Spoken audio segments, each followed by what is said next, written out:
Assalamualaikum warahmatullahi wabarakatuh. Salam pencerahan. Apa kabar pemirsa TVmu dimanapun Anda berada? Berita TVmu edisi Senin 1 Februari 2016 kembali hadir di hadapan Anda dengan sejumlah informasi yang cerdas dan mencerahkan. Di antaranya adalah pimpinan pusat Aisyah menanggapi persoalan LGBT.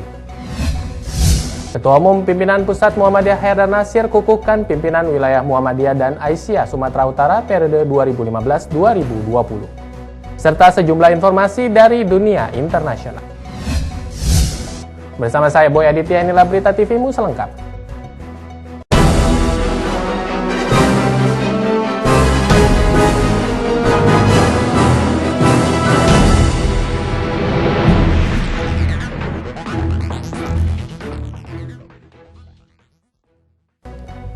Dalam menghadapi masyarakat ekonomi ASEAN, dunia industri diharapkan mampu bersaing dalam era perdagangan global.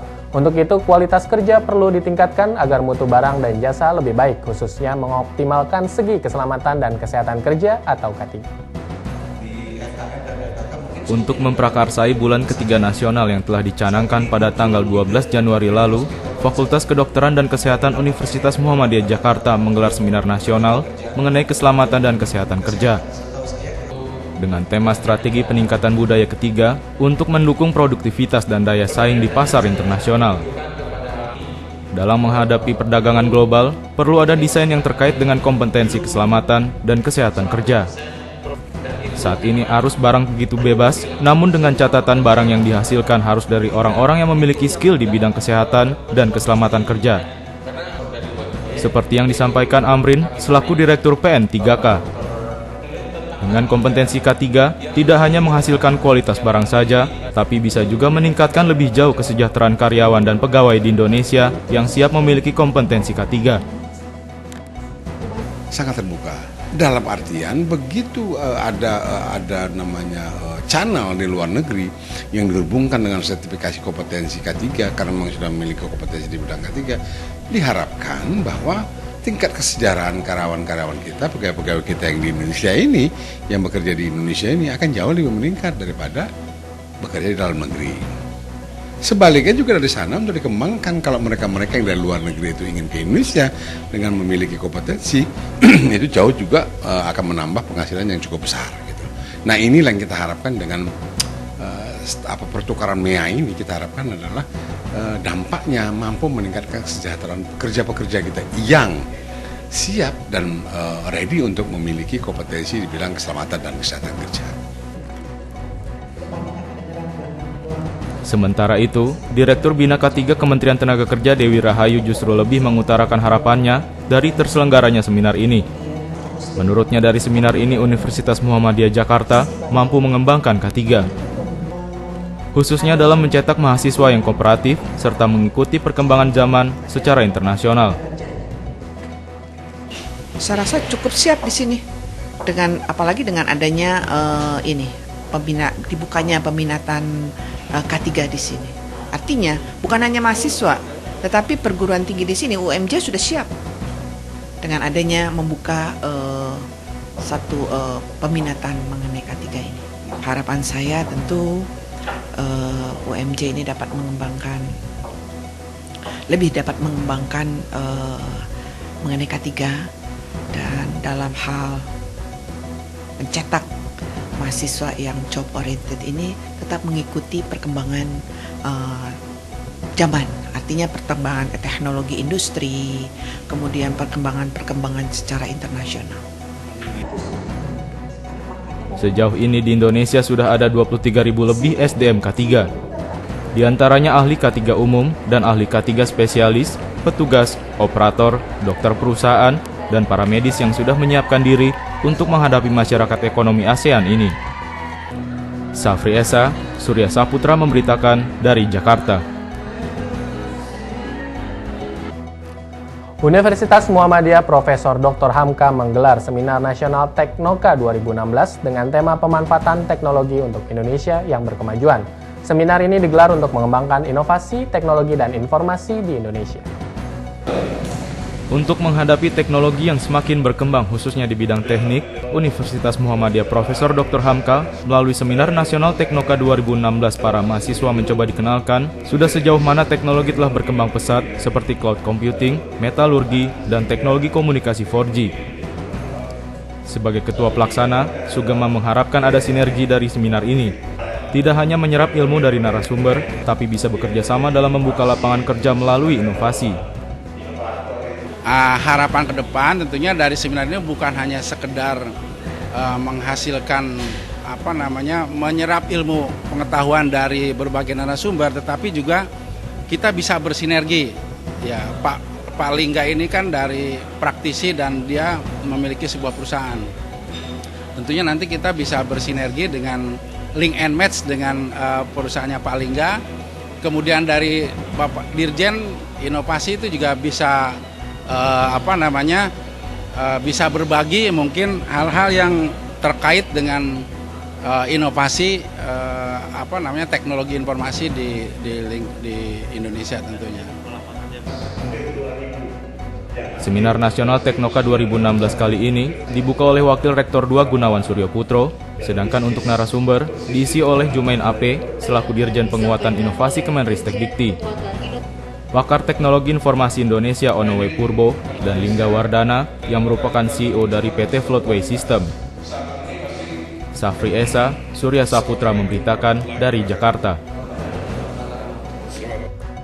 Dewan Pimpinan Pusat Ikatan Mahasiswa Muhammadiyah bekerja sama dengan Muhammadiyah Disaster Management Center atau MDMC menggelar pelatihan pertolongan hidup tingkat dasar yang diadakan di Gedung Pusat Dakwah Muhammadiyah Jakarta Pusat. Training Basic Life Support atau pelatihan pertolongan hidup tingkat dasar diadakan Lembaga Kesehatan dan Lingkungan Hidup Dewan Pimpinan Pusat Ikatan Mahasiswa Muhammadiyah atau LKLH DPP IMM yang digelar di Gedung Pusat Dakwah Muhammadiyah. Pelatihan ini bekerja sama dengan Muhammadiyah Disaster Management Center atau MDMC. Menurut Ketua LKLH DPP IMM, Apridon Rusadi, tim dalam pelatihan ini disebut Tim Muda untuk MDMC. Tim Muda untuk MDMC diharapkan dapat membantu kerja MDMC di tingkat nasional. Kegiatan hari ini adalah kegiatan dalam rangka mempersiapkan sumber daya IMM untuk membantu kerja-kerja MDMC. Kebetulan kita beri nama tim ini adalah Tim Muda MDMC. Kita harapkan Tim Muda MDMC ini bisa berperan lebih aktif dalam kerja-kerja kerelawanan. Ini ada juga persiapan dalam rangka membentuk koordinator nasional Tim Muda MDMC adalah mitra sejajar atau mitra kerja MDMC. Apridon juga mengharapkan tim muda untuk MDMC ini siap jadi relawan di daerah-daerah agar bantuan dan pertolongan di daerah terpencil tidak harus menunggu dari pusat. Debbie Novia, Trio Prasetyo memberitakan dari Jakarta. Pemirsa, informasi menarik lainnya akan kami hadirkan setelah jeda berikut ini. Tetaplah bersama kami dalam Berita TV.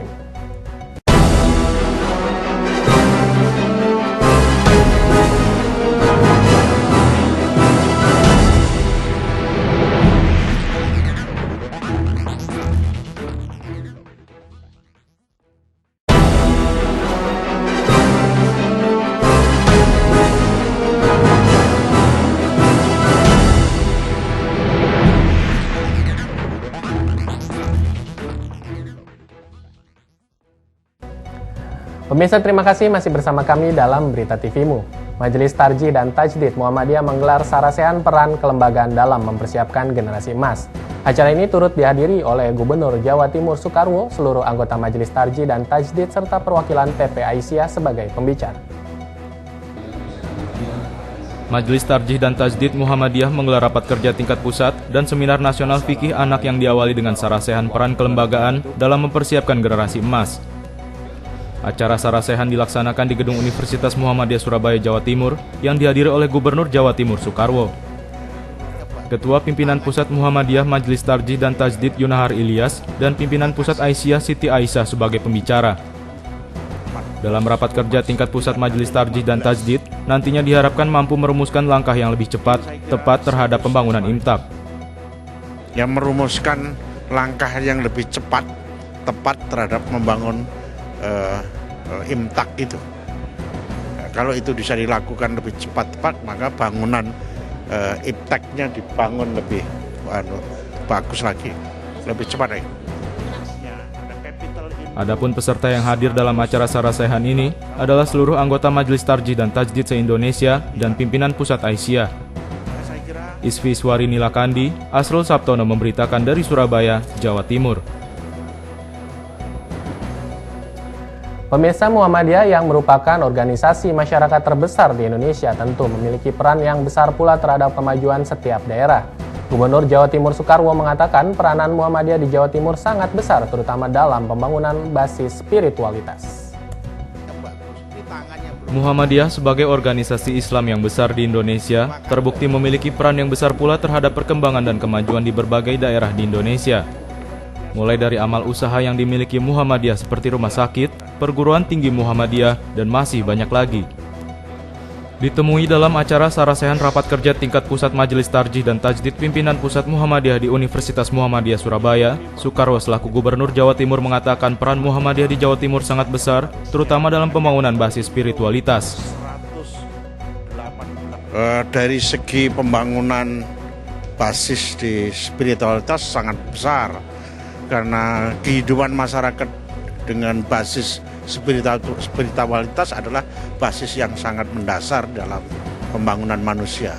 Baru kemudian di atas bangunan itulah dibangun bangunan jasmani, tapi rohaninya itu menjadi imtaknya itu yang menjadi bangunan penting.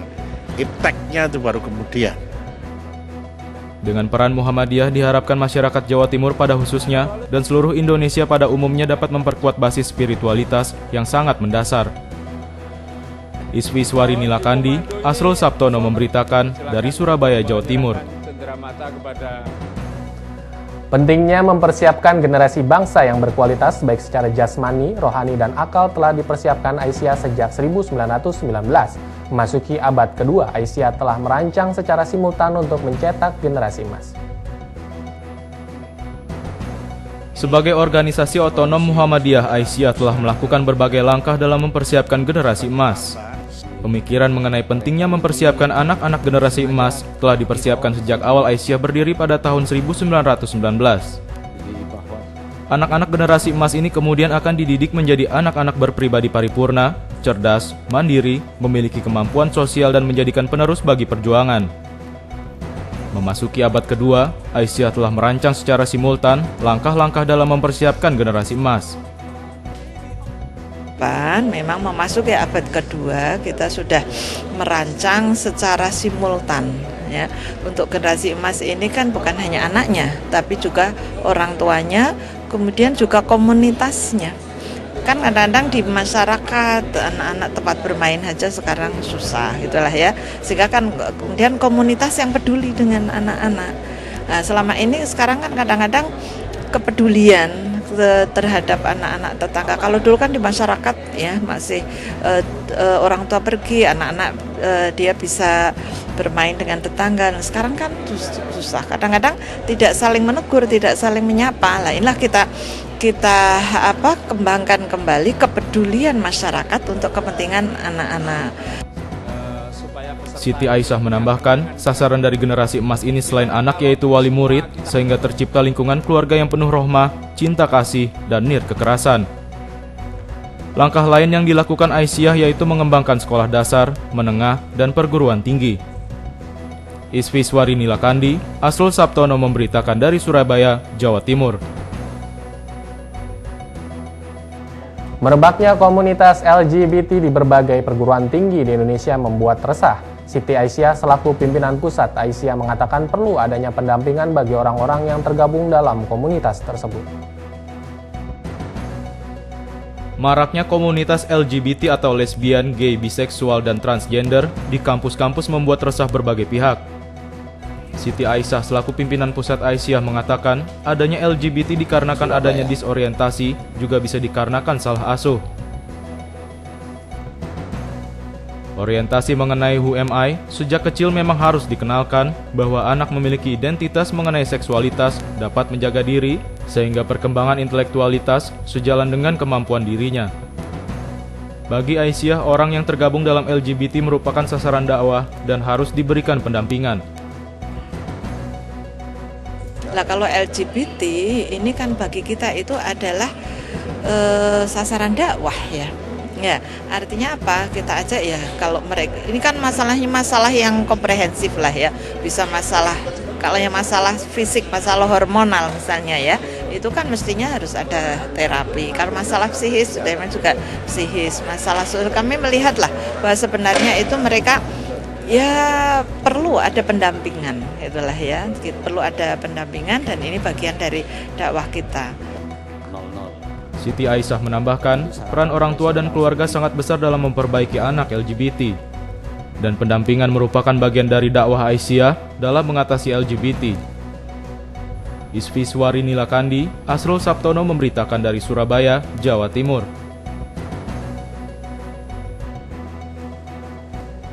Pemirsa, Ketua Umum Pimpinan Pusat Muhammadiyah Haidar Nasir resmi melantik pimpinan wilayah Muhammadiyah dan Aisyah Sumatera Utara. Informasi selengkapnya akan kami hadirkan sesaat lagi.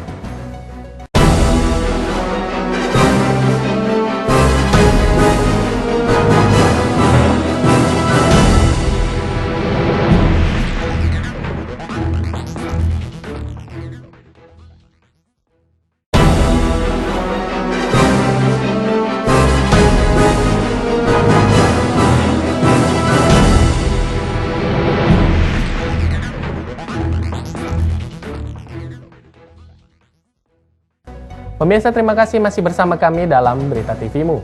Pimpinan wilayah Muhammadiyah dan Aisyah Sumatera Utara periode 2015-2020 telah resmi dikukuhkan. Pengukuhan yang berlangsung di kampus Universitas Muhammadiyah Sumatera Utara Ahad pagi dihadiri oleh Ketua Pimpinan Pusat Muhammadiyah Haidar Nasir. 13 pimpinan wilayah Muhammadiyah Sumatera Utara periode 2015-2020 dikukuhkan pada acara ta'aruf. Pada waktu yang sama, 11 pimpinan wilayah Aisyah Sumatera Utara juga dikukuhkan untuk masa amanah 2015-2020. Ketua Pimpinan Wilayah Muhammadiyah Sumatera Utara Hasim Shah Nasution dalam sambutan ta'aruf itu menegaskan, gerakan dakwah berkemajuan yang dilakukan Muhammadiyah adalah bagian dari konsep dakwah dalam memperbaiki akhlakul karimah. Kata Hasim Shah, akhlakul karimah itu adalah mental, kepribadian. Jadi bicara konsep revolusi mental, Muhammadiyah sudah lama melakukannya. Bagaimana kita ketahui bahwa pemerintah mencanangkan revolusi mental. Muhammadiyah pun sebenarnya adalah gerakan dakwah berkemajuan. Inti dari dakwah itu sebenarnya adalah perbaikan akhlak, perbaikan mental. Gubernur Sumatera Utara dalam sambutannya selain mengucapkan selamat kepada pengurus baru, juga berharap dalam bersama pemerintah dalam mengatasi berbagai masalah yang muncul di Sumatera Utara. Pertama-tama tentu atas nama pemerintah Provinsi Sumatera Utara, saya menyampaikan selamat kepada pengurus wilayah yang baru dilakukan, baik itu PW Muhammadiyah maupun Aisyah Sumatera Utara. Ya, mudah-mudahan akan bisa mengemban amanah yang diberikan ini dengan sebaik-baiknya. Ta'aruf atau perkenalan pengurus pimpinan wilayah Muhammadiyah dan Aisyah Sumatera Utara itu, selain dihadiri oleh Ketua Pimpinan Pusat Muhammadiyah Haidar Nasir, juga dihadiri oleh pimpinan daerah dan pimpinan Aisyah Sumatera Utara. Saiful Hadi, Farhan Tanjung, TV-mu memberitakan dari Medan, Sumatera Utara. Ketua Pimpinan Pusat Muhammadiyah Dr. Haidar Nasir mengingatkan pimpinan Muhammadiyah di semua level untuk melakukan gerakan dakwah komunitas. Terjadinya gerakan radikal dan ajaran sesat karena Muhammadiyah dianggap mengabaikan masalah ini. Maraknya paham radikalisme dan ajaran sesat akhir-akhir ini karena adalah sesuatu yang lepas dalam upaya pembinaan umat. Muhammadiyah kemungkinan abai dalam masalah ini sehingga banyak umat yang mendapatkan pengajaran yang salah. Penegasan Ketua Pimpinan Pusat Muhammadiyah itu disampaikan pada ta'aruf atau acara perkenalan pimpinan Muhammadiyah dan Aisyah Sumatera Utara periode 2015-2020 di kampus Medan. Kata Haidar Nasir, Ormas Gavatar yang mewarnai aktivitas nasional akhir-akhir ini adalah sebuah gerakan sosial yang anomali. Setelah ini, jelas Haidar Nasir kepada semua pimpinan Muhammadiyah dan Aisyah diminta untuk lebih berperan dalam membangun dakwah di banyak komunitas. Haidar Nasir berharap agar semua pengajian dan gerakan sosial Muhammadiyah diaktifkan. Kalau kita lihat di bawah, banyak gerakan masuk menyusup ke komunitas-komunitas di akar bawah. Mungkin karena kita abe, Muhammadiyah tidak hadir. Nah, sekarang yuk kita bangkitkan kembali cabang ranting pengajian dan masjid sebagai pusat pergerakan. Yuk kita gerakan kembali sekarang ranting dan cabang.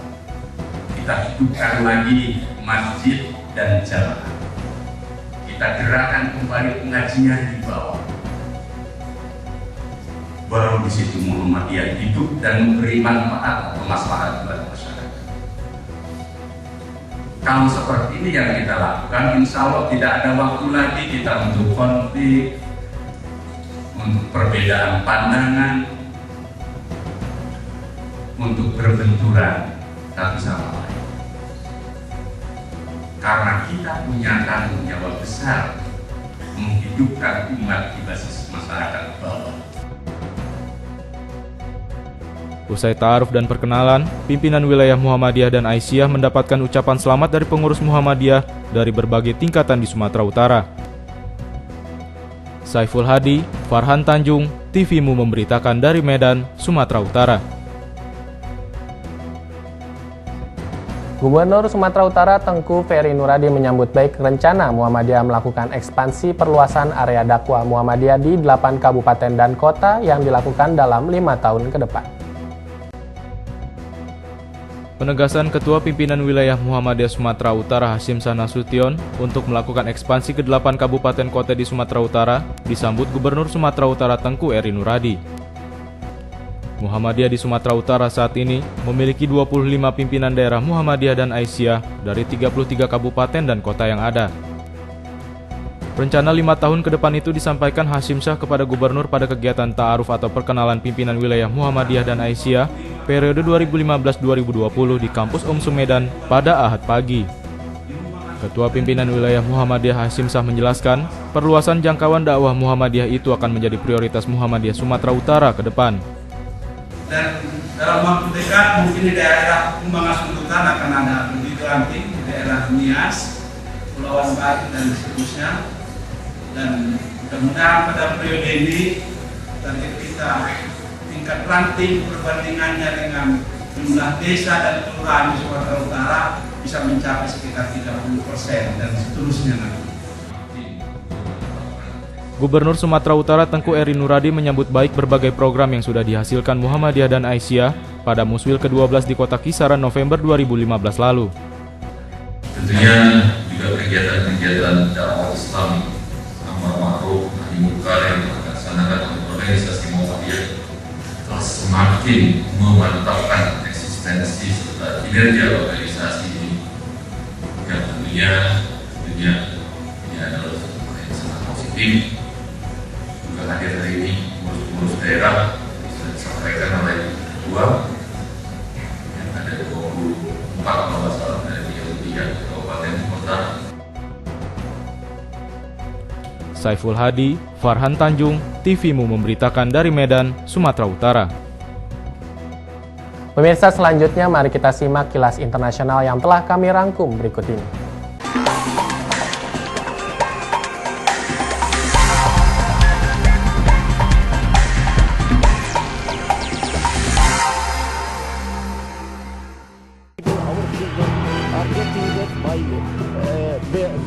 Rapat perdamaian Suriah di Jenewa yang dimulai Jumat lalu masih tidak dihadiri oleh pihak Revolusioner Suriah atau HNC.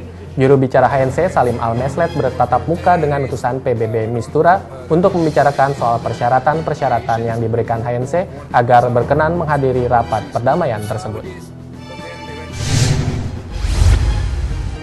Jumat lalu pasukan Israel mengerahkan buldozernya ke desa Rahma di Gunung Negev dan menghancurkan masjid yang mereka anggap dibangun tanpa izin. Para warga desa Rahma kecewa dan terpaksa harus melaksanakan ibadah sholat Jumat di tempat lain. Kanselir Jerman Angela Merkel beserta para mitranya akan segera memperketat peraturan suaka minggu ini. Izin tinggal 1 tahun akan diberikan kepada para pencari suaka yang tidak dapat membuktikan bahwa diri mereka terancam penganiayaan di tanah airnya, serta proses birokrasi untuk mengusir para imigran yang datang atas dasar ekonomi.